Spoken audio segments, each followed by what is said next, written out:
breaking news happening now. This is Wave 3 News. And a good morning to you. I'm Scott Adkins. Straight to breaking news this morning on Sunrise. A standoff lasting through the night and early this morning has ended in Shively. The man police were after is dead. His name is Jerry Ross. Police would not explain how Ross died. He was married to Gloria Ross, who was found shot and killed Thursday night. Straight to the scene now. Family members say they discovered her body in the backyard of her home on Fernheather Drive yesterday afternoon. Police were called to the home in the 2900 block of Dixie Highway where they found Jerry Ross. A standoff took place for nearly 12 hours until police made it inside.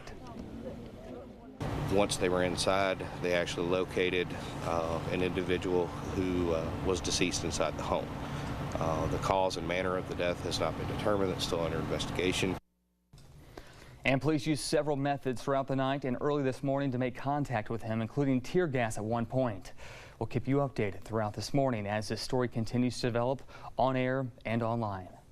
Well, it's 5:01 on this early Saturday morning. So good to see you. Glad you're hanging out with us on Wave 3 Sunrise. A lot to get to today, including the MS Walk down at the riverfront and Relay for Lives. Continue early into this morning. They are some brave souls. They are, and such a great cause, and they're having fun out there. Some of them are indoors, some of them are out, and it's obviously the ones outdoors we've been tracking, and we'll have more throughout the morning on that. But good cause all the way through the rest of the day. They'll be out there hanging out. So weather is crucial, and I will say right now, nothing too heavy is showing up. As you can see there on the storm cutter, it's mostly light rain across Kentucky, and it's drifting northbound.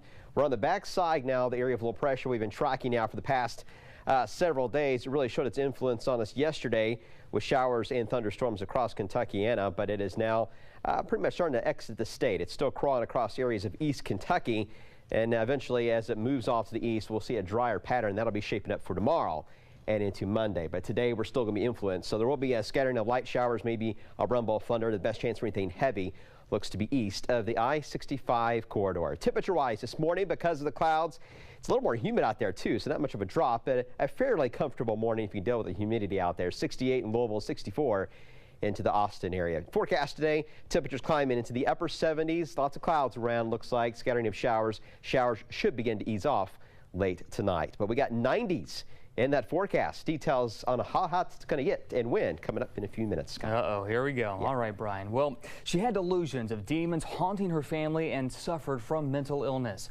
That's what investigators say led a mother to drown her two children in a New Albany creek. Jamie Clutter and her children were found dead in Benford Park March 13th. Wave 3's Katie Bauer has new developments in this case. New Albany police reporting in New Albany, Katie Bauer, Wave 3 News. It's 5:06 now. Well, testimony continues in the murder trial of Jeffrey Munt. Friday, jurors listened to Munt's interviews with police after Jamie Carroll's body was found in June 2010. Carroll was shot and stabbed and then stuffed in a plastic bin which was hidden in an old Louisville basement. Prosecutors say it happened during a night of sex and drugs. Munt's ex-boyfriend, Joseph Banis, was convicted in March and sentenced to life in prison. Banis is expected to testify. Well, a judge still has to decide whether the death penalty is on the table for a man accused of killing Sullivan University student Andrew Compton. Gregory O'Brien is charged in Compton's death. Investigators say the two met on Craigslist in the fall of 2010 when Compton was a freshman. O'Brien told police the two had sex and Compton died. Investigators had never found Compton. O'Brien's trial is scheduled to begin in July. This morning, an arrest in a murder for hire scheme over the internet. The target, a former Southern Kentucky radio personality. It all began with a post in the Corbin Forum on Topics.com. According to a warrant, a user by the name of Serious as a Heart Attack offered $5,000 cash for the murder and concealment of Melissa Jones' body. The document claims the poster even listed an email address where he could be reached if anyone was up for the task. Fast forward to Thursday afternoon when state police say they arrested Tristan Hall, who you see there, for posting that offer. People do it when they're drunk or they're angry, and if they could take it back, I'm sure they would. You know, it's just once you hit that enter button, you know, it's on there. You know, it's on there for everybody to see. Well, investigators say they have no evidence to suspect the suspect and the victim even knew each other. No word on a possible motive. The leader of Fort Campbell's sexual harassment prevention program is accused of stalking his ex-wife. Lieutenant Colonel Darren Haas has been removed from his Army position An investigation is underway into aggravated stalking and violation of a protection order. His ex-wife claims he has sent her dozens of threatening text messages. Haas was the manager of the Fort Campbell Sexual Harassment and Assault Response Prevention Program. A huge fire raged into 3 buildings in central Indiana. You can see it from the air here. The fire broke out around 7:30 in downtown Greencastle.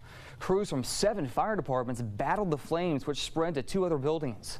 It took firefighters nearly 2 hours to bring the blaze under control. There's no word on what caused all that. No one was hurt. Well, today you have your chance to get rid of your unused or expired prescription drugs, maybe in that medicine cabinet in the bathroom. Metro Police and several groups are combining forces and holding a drug toss today. From 10 to 2, you can drop off your prescription meds at either Iroquois High School or Papa John's Cardinal Stadium. The event is free. No questions will be asked. Police often hold these events so prescription drugs are properly disposed and not tossed into our waterway. For more details about today's event, just go to wave3.com. 2 trains packed with rush hour commuters collide in Connecticut. Dozens sent to the hospital. We have the latest on Wave 3 Sunrise next. And temperatures right now in the 60s, but we're still talking about high temperatures into the 90s, showing up that 7-day forecast. Hot weather coming our way. Details next.